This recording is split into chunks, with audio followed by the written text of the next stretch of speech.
अस्सलाम वालेकुम। बहुत बहुत शुक्रिया कि आप लोगों ने मौका दिया इस मौके पर और इस उन्वान पर बात करने के लिए। तो मुझसे पहले जो स्पीकर थे डॉक्टर सुरेश खैरनार साहब, उन्होंने बहुत सारे चीज़ों को कवर किया है, बहुत बेहतरीन तरीके से उन्होंने चीज़ों को समझाया भी है।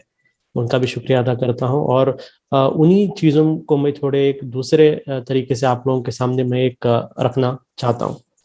पहला पॉइंट जो यहाँ पर एक चीज़ है वो ये है कि फ़लस्तीन का जो इशू है, इस इशू में जायोनिज्म का सबसे बड़ा कामयाबी ये था कि उन्होंने फ़लस्तीन के इशू को एक नाम दे दिया कि एक फ़लस्तीनियन इशू है। और जैसे उन्होंने इसको एक नाम दे दिया, एक फ़लस्तीनियन इशू है, दुनिया के अलग अलग मुल्क और स्पेशली जो मुस्लिम कम्युनिटी है पूरे दुनिया के अंदर, अरब्स जो हैं, उन लोगों ने इस इशू को फ़लस्तीनियों का मुद्दा समझकर वहां पर महदूद रख दिया। ये एक बहुत बड़ी कामयाबी थी कि एक फ़लस्तीनियन इशू है, फ़लस्तीन इशू है। लेकिन एक छोटा सवाल यहाँ पर हम लोग देखना है कि ये कोई एक फ़लस्तीन इशू नहीं है, सिर्फ और सिर्फ फ़लस्तीन का इशू नहीं है, बल्कि ये पूरी दुनिया के अंदर एक सवाल है कि आज के एक सिविलाइज एक ज़माने में, एक सिविलाइज वर्ल्ड में, क्या एक मुल्क जो अपने अपने जगह पर ही है, जो अपने स्थान पर, अपने स्थल पर रहता है, वैसे एक मुल्क को दिन रात वहां पर जुल्म कर कर दुनिया के सामने उनका कत्लेआम होता है, दुनिया के सामने उन्हें मारा जाता है, दुनिया के सामने उनको अपने घरों से बेघर किया जाता है। और ऐसे वक्त में दुनिया किस तरीके से रिएक्ट करती है, वर्ल्ड किस तरीके से रिएक्ट करती है, ये एक बहुत बड़ा एक सवाल है। तो फ़लस्तीन का इशू को हमें सिर्फ एक फ़लस्तीन का इशू नहीं समझना, ये सबसे पहले तो पूरा एक अरबों का इशू है। अरब में मैं सिर्फ मुस्लिम अरब्स नहीं कहूंगा, एक क्रिश्चियन अरब्स, मुस्लिम अरब्स और जो ऐसे अरब्स जो धर्म किसी धर्म को मानते नहीं है, वैसे अरब्स का भी, उनका भी इशू है। साथ ही साथ अगर आप देखेंगे पूरे दुनिया के मुस्लिम से, उनका भी एक इंपॉर्टेंट इशू है। और तीसरा अगर आप देखेंगे पूरे दुनिया के जो अलग अलग मुल्क में रहने वाले लोग हैं, उनके लिए भी एक इम्पोर्टेंट सवाल है, इम्पोर्टेंट इशू फ़लस्तीन का इशू है। जिस दिन फ़लस्तीन के इस मुद्दे को वो अहमियत मिल जाएगी, हमें लगता है कि दुनिया में इसे अटेंशन मिलेगा, वरना ये सिर्फ और सिर्फ फ़लस्तीन के लोगों का इशू होकर रह जाएगा। दूसरा चीज, जैसे मेरे से पहले खैरनार साहब ने बताया कि इजराइल जो है ये एक इलेजिटिमेट स्टेट है। इलेजिटिमेट स्टेट का मतलब एक नाजायज मुल्क है। मैं इसे नाजायज मुल्क इसलिए कहता हूं क्योंकि ये मुल्क था ही नहीं, ये मुल्क था ही नहीं। और ये मुल्क एक कॉन्स्पिरेसी के थ्रू बनाया गया, एक कॉन्स्पिरेसी के थ्रू बनाया गया। हर कोई जानते थे कि ये एक ऐसे ही आज रात को या कल सुबह को उठकर ऐसा एक मुल्क नहीं बना, बल्कि इसके पीछे बहुत बड़ा एक मेहनत था। यूरोप के अंदर जो वर्ल्ड जायोनिस्ट ऑर्गेनाइजेशन जैसा एक संगठन बना, और इस संगठन के अंदर कौन थे? संगठन के अंदर यूरोप के अलग अलग ममालिक के अंदर जो ज्यूइश कम्युनिटी के अंदर एक बहुत बड़ी एक पावरफुल लॉबीज जो थे, वो लोग इसके अंदर थे। एक चीज हमको यहाँ पर समझना होगा कि ये जो जायोनिस्ट है, हर जीव, हर यहूदी जो है वो जायोनिज्म को नहीं मानते। ये भी हमें जहन में रखना होगा। जिस तरीके से हमारे इंडिया के अंदर हर एक हिंदू हिंदुत्व को नहीं मानता, हम देखते हैं कि बहुत सारे हिंदू धर्म को मानने वाले लोग ही हिंदुत्व के सबसे बड़े मुखालिफ करने वाले लोग हैं। उसी तरीके से पूरे के पूरे यहूदियों को, पूरे के पूरे जीव को आप जायोनिस्ट नहीं बोल सकते, क्योंकि आज भी इसराइल के अंदर हो, अमेरिका के अंदर हो, या दुनिया के अलग अलग ममालिक के अंदर हो, बहुत सारे ऐसे यहूदी हैं जो जायोनिज्म की बहुत ही बड़ी मुखालिफत करते हैं, बहुत बड़े अपोजिशन भी उनके करते हैं। तो ये जायोनिज्म को हमें समझना है। जायोनिज्म का असल में ज्यूइश धर्म के साथ कोई लेना देना नहीं था। जैसा आज इंडिया में आप देख लो, सावरकर का आप एग्जाम्पल ले लीजिए। सावरकर जो है अपने आप को हिंदुत्ववादी कहता है, लेकिन सावरकर के बारे में आता है कि वो एक नास्तिक था, वो एक नास्तिक था, लेकिन उसने धर्म को इस्तेमाल किया। उसी तरीके से ये जायोनिस्ट जो लोग हैं, बहुत सारे जायोनिस्ट जो लीडर्स थे वो नास्तिक थे, वो यहूदी धर्म को भी नहीं मानते थे, वो नास्तिक थे। लेकिन उनके लिए यहूदियत एक धर्म नहीं थी, बल्कि एक आइडेंटिटी थी, और उन्हें अपनी आइडेंटिटी के लिए एक मुल्क चाहिए था, इसलिए उन्होंने जायोनिज्म को इस्तेमाल किया। तो हमें समझना होगा कि जायोनिज्म जो है, ये जायोनिज्म एक एक एक एक, एक आइडियोलॉजी है, जो इस आइडियोलॉजी के तहत ये फलस्तीन के अंदर एक इजराइल जैसा एक मुल्क को बनाया गया। नंबर वन एक चीज। दूसरा एक इंपॉर्टेंट चीज इसके अंदर देखना है, इसमें हम लोग कहते हैं कि सिर्फ जायोनिस्ट इसके अंदर इन्वॉल्व है, कि सिर्फ जायोनिस्ट की वजह से ऐसा एक हरकत हुआ। ये सही नहीं है, सिर्फ और सिर्फ जायोनिस्ट की वजह से हरकत नहीं हुआ। जायोनिस्ट को बहुत सारे लोगों ने मदद किया, बहुत सारे लोगों ने मदद किया। उसमें सबसे बड़ा मदद जो उनको मिला वो ब्रिटिश के तरफ से था, क्योंकि उस वक्त की दुनिया की सुपर पावर ब्रिटिश थी। ब्रिटिश के तरफ से उन्हें सबसे बड़ा मदद मिला। उसके बाद अगर आप देखते हैं, दूसरा एक बड़ा सुपर पावर उस वक्त में अगर कोई था तो फ्रांस था।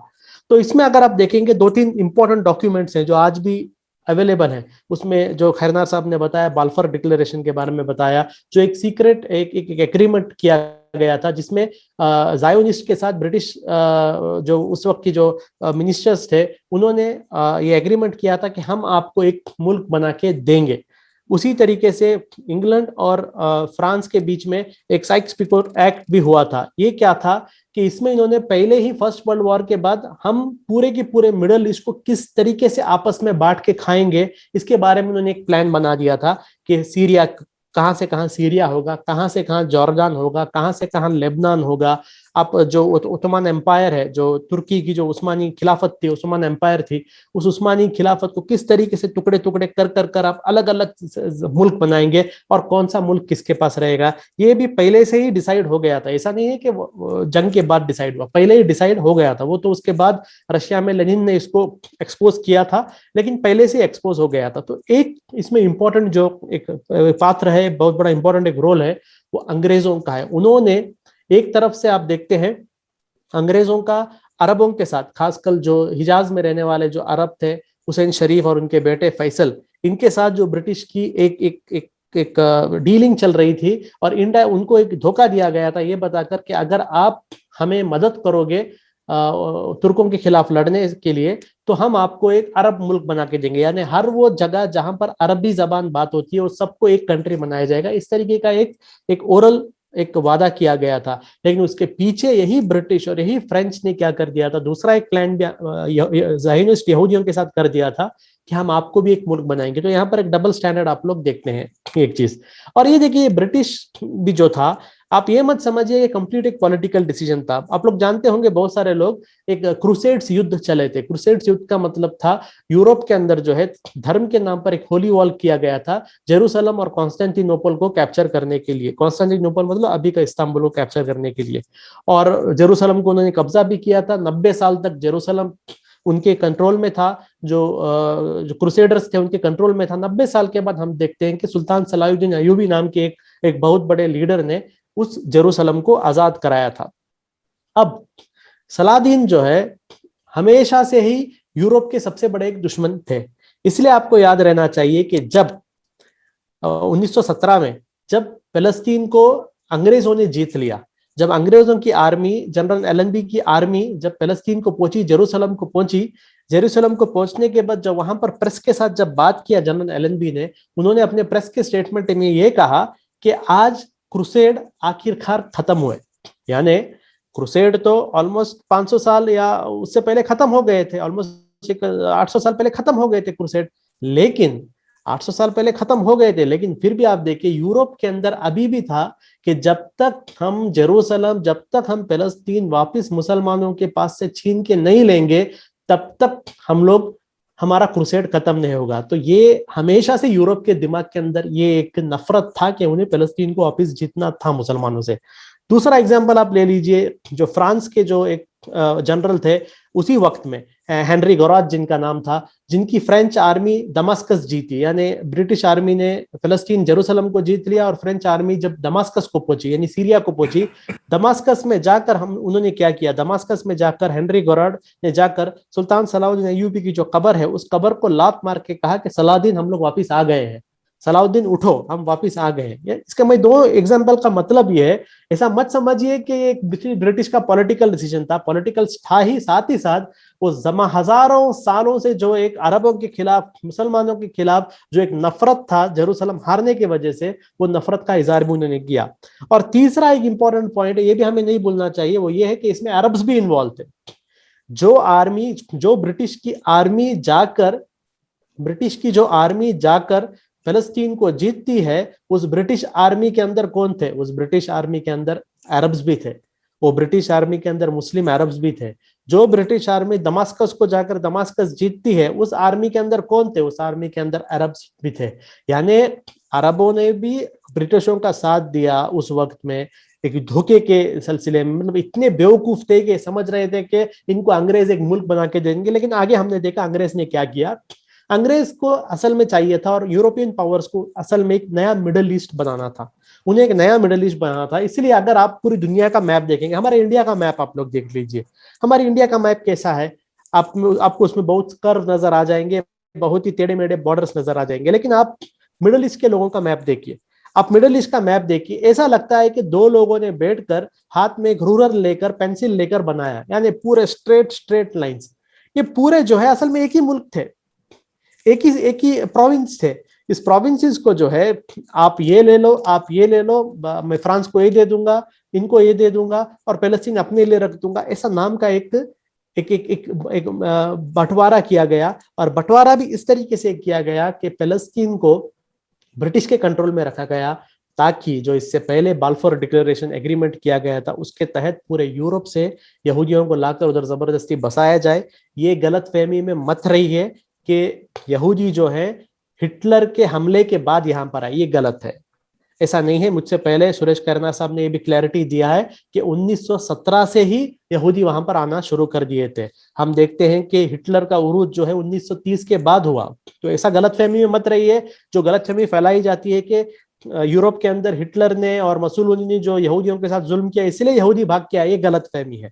उससे पहले ही वो लोग आ रहे थे, और उन्होंने ग्लोबल एक एक सिंपथी के लिए यहां तक किया, ज़ायोनिस्ट ने यहां तक किया कि जो यहूदियों का जहाज यहूदियों को लेके आ रहे थे उस जहाज को भी उन्होंने डुबा दिया, उस जहाज को भी उन्होंने मार दिया, ये दिखाने के लिए कि लोगों के दुनिया में इनके लिए एक सिंपथी लाने के लिए। ये एक चीज हमें जानना है कि ये ऐसे ही नहीं हुआ, इसके पीछे एक प्लान था, ताकि हमेशा के लिए पूरे अरबों के बीच में कंट्रोल के लिए एक ज्यूइश कंट्री वहां पर बनाया जाए। और हम लोग देख रहे हैं उसमें वो कामयाब भी हो गए। आज भी अगर आप देखेंगे एक पूरे अरबों के लिए एक सरदर्द एक इजरायली मुल्क वहां पर बना हुआ है। दूसरा चीज अगर आप वहां पर देखेंगे, फलस्तीन नाम का मुल्क अभी दुनिया में नहीं है। हम लोग कहते हैं फलस्तीन फलस्तीन, लेकिन फलस्तीन नाम का मुल्क दुनिया के अंदर नहीं है। फलस्तीन के नाम पर दो छोटे छोटे पीस को दे दिया गया है, दो छोटे छोटे पीसों को दिया गया है। एक पीस का नाम है गाजा पट्टी, बहुत छोटा एक एरिया है। दूसरे तरफ और एक छोटा सा एरिया है जिसको वेस्ट बैंक कहते हैं, यानी जो जॉर्डन की नदी है उस नदी का वेस्टर्न हिस्सा जो है उस हिस्से को दे दिया गया था। ये दो जगह में फलस्तीन के लोगों को भगाकर मारकर पूरे इजराइल, जो आज इजराइल एक जमाने में फलस्तीन हुआ करता था, वहां से मार भगाकर उनको इस या तो गाजा पट्टी में रखा गया या तो वेस्ट बैंक में रखा गया। और साथ ही साथ दुनिया की सबसे बड़ी रेफ्यूजी पॉपुलेशन इनको बनाया गया, पूरी दुनिया में सबसे बड़े रेफ्यूजी पॉपुलेशन ये लोग हैं। अभी अगर हम लोग सोचते हैं कि हाँ भाई गाजा में ये लोग हैं, वेस्ट बैंक में ये लोग हैं, तो उसमें भी गलतफहमी है। वेस्ट बैंक में भी फलस्तीन पूरी तरीके से नहीं है। जैसे आप इससे पहले आपने सुना होगा कि वेस्ट बैंक के अंदर भी जो है अलग अलग कॉलोनीज बनाए गए, और उस कॉलोनीज के अंदर जो है यहूदियों को लाकर बसाया गया, और उन कॉलोनीज को पूरी तरीके से जो है एक कवर किया गया, पूरी तरीके से कंक्रीट के साथ दीवारें डाले गए। जिस तरीके का हम लोग सुनते थे कि साउथ अफ्रीका के अंदर गोरे और कालों के बीच में जो है दीवारें बनाई जाती थी, उसी तरीके का दीवारें अगर आप देखेंगे वेस्ट बैंक के अंदर बनाया गया। तो अगर कोई ये भी सोचता है कि भाई वेस्ट बैंक और गाजा ये दो मिलाकर एक अरबों फलस्तीनियों का मुल्क हो जाएंगे, तो वेस्ट बैंक में जगह ही नहीं है। वेस्ट बैंक में जो भी जगह था वो जगह भी इन्होंने ऑलरेडी कैप्चर कर दिया है, और उस जगह में लाकर जिन लोगों को लोग बसाते हैं उनको कहते हैं सेटलर्स। जो बार बार आप नाम सुनते हैं सेटलर सेटलर, सेटलर कौन है? सेटलर वो है जिनको गाजा और वेस्ट बैंक के जो इलाके हैं, फलस्तीनियों के इलाके हैं, उन इलाकों में जबरदस्ती लाकर पूरी तरीके से एक बाउंड्री करके पूरा इंफ्रास्ट्रक्चर बनाकर जबरदस्ती बसाया जाता है, फलस्तीनियों को घरों से भगाकर, उन्हें कहते हैं सेटलर्स। और आज जो वेस्ट बैंक पर जो दंगे हो रहे हैं, दंगे में अगर आप देखेंगे यहूदियों की आर्मी या पुलिस पीछे रहती है, सामने ये सेटलर्स होते हैं जो दंगे करते हैं, जिनको पूरी दुनिया से लाकर वहां पर बसाया गया था। शेख जर्राह का मामला जो अगर आप लोग देख रहे हैं, शेख जर्राह का मामला भी यही है। इसी तरीके से एक एक कर करके जो नेबरहुड को खाली किया जाता है। और शेख जर्राह जो है ये उस इलाके में है जिस इलाके को हम लोग अल-कुद्स कहते हैं। मुसलमानों के लिए भी बहुत एक अहम जगह है अल-कुद्स। क्रिश्चियनों के लिए भी एक जगह है जिसको वो लोग, जहां पर ईसा अलैहिस्सलाम आए थे, इसलिए वो लोग उसको मुकद्दस समझते हैं। और यहूदी भी जेरूसलम को उनके पुराने टेम्पल होने की वजह से मुकद्दस समझते हैं। लेकिन ये जेरूसलम का जो एरिया है, बहुत बड़ा एरिया, उसको अल कुद्स एरिया कहते हैं। इसराइल का पिछले कई सालों से एक प्लान चल रहा है कि जो जेरूसलम में जो मुस्लिम आबादी है, जो क्रिश्चियन आबादी है, मुस्लिम और क्रिश्चियन आबादी के लोगों को वहां से घरों से भगाया जाए।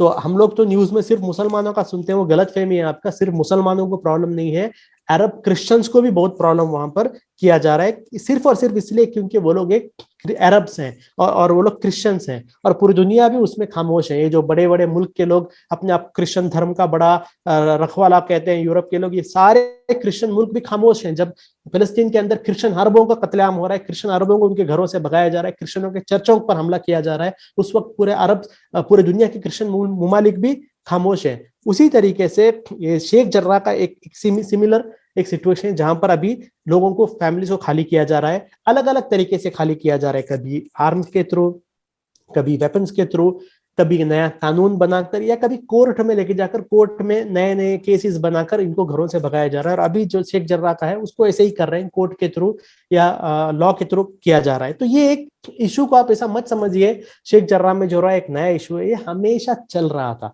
हमेशा चल रहा था। वो तो इस बार चंद लोग रास्ते में उतर कर आकर प्रोटेस्ट किए, वो प्रोटेस्ट की वजह से अल अक्सा में ये लोग घुसे और पूरी दुनिया को पता चल गया, और उसके बाद ये इशू हम देखते हैं कि वहां से हमास ने रिटेलिएट किया और जो हुआ।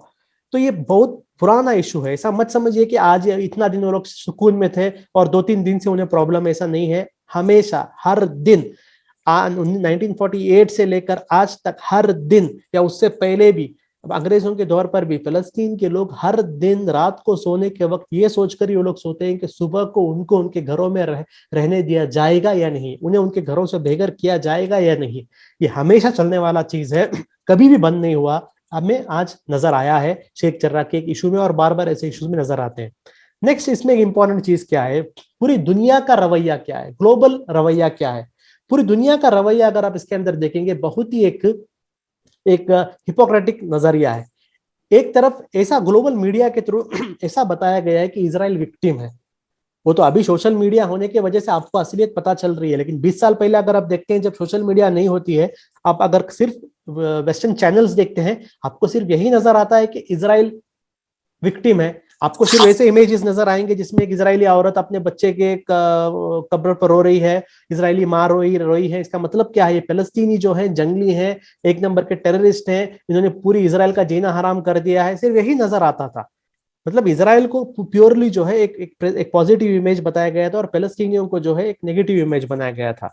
साथ ही साथ जो पैलेस्टीन रेजिस्टेंस था, पैलेस्टीन रेजिस्टेंस का मतलब क्या है, पैलेस्टीनियन रेजिस्टेंस का मतलब यह है कि पैलेस्टीन के जो लोग आज भी अपने हक के लिए लड़ रहे हैं, आज भी जो अपना एक मुल्क बनाने के लिए जो लड़ रहे हैं, जो उनको अपने मुल्कों से भगाया गया, जिनको उनके घरों से भगाया गया, अपने घरों के लिए, अपने आवाम के लिए, अपने नस्ल के लिए लड़ने वाले जो पैलेस्तीनी ग्रुप्स हैं, वो ग्रुप जो लड़ाई कर रहे हैं, उस लड़ाई का नाम पैलेस्टीनियन रेजिस्टेंस है।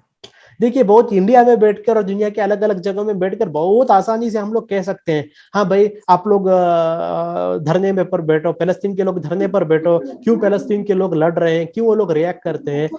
अगर हमें उनके जूते में अपना पैर रख के देखना पड़ेगा। देखिए, यही काम इंडिया के अंदर भगत सिंह ने किया था। जो पैलेस्तीन के लोग जो आज हमास और पैलेस्तीन के अलग अलग संगठन जो आज गाजा में या वेस्ट बैंक में कर रहे हैं, यही काम तो इंडिया के अंदर हमारे स्वतंत्र सेनानियों ने किया था। कि जब बाहर से एक ब्रिटिश आकर हमारे मुल्क पर कब्जा कर रहा था, हम लोग खामोश बैठे थे क्या?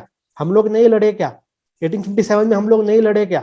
हमारे अलग अलग जो रेवोल्यूशनरी लीडर्स थे, भगत सिंह थे, चंद्रशेखर आजाद थे, अलग अलग जो हमारे रेवोल्यूशनरी लीडर्स थे, सुभाष चंद्र बोस थे, क्या लड़े नहीं कि हम लोग उनके खिलाफ? तो अपने मुल्क में जब हम हमारे रेवोल्यूशनरी लीडर्स को सेलिब्रेट करते हैं, उसी तरीके से पैलेस्टीन अपने लोगों को सेलिब्रेट करते हैं। उनके लिए भी इस्माइल हनिया हो, खालिद मशाल हो, या शेख अहमद यासीन हो, या उससे पहले जो अलग अलग हमास के लीडर गुजरे हैं, यासिर अराफात हो, या जो पीएलओ के लीडर थे, ये सब उनके लीडर्स हैं, क्योंकि ये लोग लड़े हैं उनके हक के लिए। तो ये जो एक नजर बनाया गया है कि जो हमास के लोग हैं टेररिस्ट हैं और इजराइल सेल्फ डिफेंस कर रहा है, एक बनाया हुआ एक इमेज है। वो इसलिए क्योंकि उसमें भी दो रीजन आपको बताता हूं कि पूरे अमेरिका के अंदर जो हॉलीवुड है, ये हॉलीवुड के अंदर कंट्रोल ज्यूइश लॉबी का है। मुझसे पहले जो खैरनार साहब ने बताया कि ज्यूइश लॉबी एक पावरफुल लॉबी है, बहुत पैसे वाली लॉबी है। तो अमेरिका के अंदर जो स्पेशली हॉलीवुड है, ये हॉलीवुड को ज्यूइश लॉबी कंट्रोल करती है। बड़े बड़े, आप स्टीवन स्पीलबर्ग देखो, ये सब बड़े बड़े जो लोग थे, ये सारे लोग ज्यूइश ही हैं। साथ ही साथ जो बड़े बड़े मीडिया हैं, जैसे रूपर्ट मर्डॉक हो या फिर CNN के जो अभी का एग्जीक्यूटिव है, सारे ज्यूज हैं। यानी जो बड़े बड़े न्यूज चैनल्स, बड़े बड़े हॉलीवुड मूवीज और जो भी पब्लिक कम्युनिकेशन सिस्टम होता है, ये सारे चीजों पर इनका कंट्रोल है। इसलिए ये कोई भी एक नजरिया बना सकते हैं। मैं वापस कहता हूं, वो तो सोशल मीडिया आने की वजह से लोगों के सामने थोड़ी असलियत सामने आ गई है, लेकिन अगर सोशल मीडिया नहीं होती, आज भी पूरी दुनिया फलस्तीन के लोगों को टेररिस्ट ही कहती। वो तो सोशल मीडिया आने के बाद पता चला कि वो लोग अपना डिफेंड कर रहे हैं। ये एक चीज हमें याद रखना है कि हमास हो या जो भी पैलेस्टीनी रेजिस्टेंस हो, वो जो लोग कर रहे हैं वो उनका हक है करना। उनकी जगह हम होते, हम भी वही करते, क्योंकि हमारे मुल्क में अगर कोई आकर हमला करता है, हम भी नहीं छोड़ेंगे। कल चाइना हमारे मुल्क पर हमला करेगा, हम चाइना को नहीं छोड़ेंगे। कल या पाकिस्तान या श्रीलंका या कोई भी दूसरे मुल्क हमारे मुल्क पर हमला करेंगे, हम भी नहीं छोड़ेंगे। हमारे पास जो जो हथियार रहेंगे, हथियार लेकर हम अपने मुल्क की हिफाजत करेंगे। उसी तरीके से पैलेस्टीन अपने मुल्क की हिफाजत कर रहे हैं, और उसमें कोई भी दो राय नहीं होनी चाहिए। They have the right to defend themselves. आज पूरी दुनिया कह रही है कि इजराइल को अपना दिफा करने का हक है, तो पैलेस्टीनियों को भी हक है अपना दिफा करने का, पैलेस्टीनियों को भी हक है अपना मुल्क रखने का। और आखिरी चीज में अपनी बात खत्म करता हूं। देखिए, बहुत बड़ा एक सवाल आता है इसके अंदर कि अमेरिका क्यों सपोर्ट नहीं कर रहा है। अमेरिका बोस्निया को चला गया, वहां पर जब जंग हो रही थी अमेरिका ने अपनी आर्मी को भेज दिया। वहां जब यूगोस्लाविया की जंग चल रही थी, अमेरिका ने अपनी आर्मी को भेज दिया। जब कोरिया के अंदर जंग चल रही थी, अमेरिका ने अपनी आर्मी को भेज दिया। वियतनाम में जंग चल रहा था, अमेरिका ने अपनी आर्मी को भेज दिया। साउथ अमेरिका के अंदर जब जंगें चल रही थी, अमेरिका ने अपनी आर्मी को भेज दिया। क्यों अमेरिका अपनी आर्मी फिलिस्तीनियों को बचाने के लिए फिलिस्तीन नहीं भेज रहा है? वो इसलिए क्योंकि अमेरिकन पॉलिटिक्स को हमें समझना है। अमेरिका के अंदर कोई भी पॉलिटिशियन हो, उसको अगर अपना एक पॉलिटिकल करियर बनाना है, तो उसको जो जूइश लॉबी है अमेरिका की, जो बहुत बड़े बड़े जूइश अमेरिकन जूइश लॉबीज होते हैं, उस लॉबीज को खुश रखना है। ये लॉबीज को खुश रखेंगे तो ही आपका फंडिंग हो सकता है, वरना नहीं हो सकता। और चाहे वो डेमोक्रेट्स हो या चाहे वो रिपब्लिकन्स हो, ये दोनों को फंडिंग, बहुत बड़ा एक फंडिंग इनको जो है जूइश लॉबी के थ्रू आता है। इसलिए आप देखेंगे अमेरिका के अंदर ये दो पार्टी को छोड़कर तीसरा कोई आ ही नहीं सकता, तीसरा किसे आने ही नहीं देंगे। अभी बर्नी सैंडर्स नाम के एक डेमोक्रेटिक पार्टी के अंदर एक बहुत बड़े कैंडिडेट थे, जो एंटी इजराइल जिनका एक स्टैंड है, एंटी जायोनिज्म जिनका स्टैंड है, उनको आने नहीं दिया जा रहा है। किसी भी तरीके उनको आने नहीं दिया जाएगा। उनके ऊपर एक कम्युनिस्ट का लेबल डाला गया है, उनको कम्युनिस्ट कहते हैं। क्योंकि वो इसराइल के खिलाफ बात कर रहे हैं। तो अमेरिका के अंदर भी जो आप देखेंगे एक बहुत बड़ा लॉबी है, जो लॉबी अमेरिकन पॉलिटिशियंस को भी जो है एंटी इजराइल बात करने नहीं देती है। अब नेक्स्ट आइए, चंद लोग सवाल पूछते हैं, भाई हमारे मुस्लिम ममालिक किधर है, हमारे मुस्लिम कंट्री किधर है? सिंपल जवाब ये है, दुनिया के अंदर किसी मुस्लिम कंट्री के अंदर जो है ऐसा एक ताकत नहीं है, मिलिटरीली हो या फिनेंशियली हो, इकोनॉमिकली हो, कि वो सीधे सीधे सामने आकर इसराइल को चैलेंज कर सके। समझे, ये नहीं है। इससे पहले 1948 में भी अरब ममालिकों ने इसराइल से जंग किया था, 1967 में भी जंग किया था, 1970s में भी जंग किया था।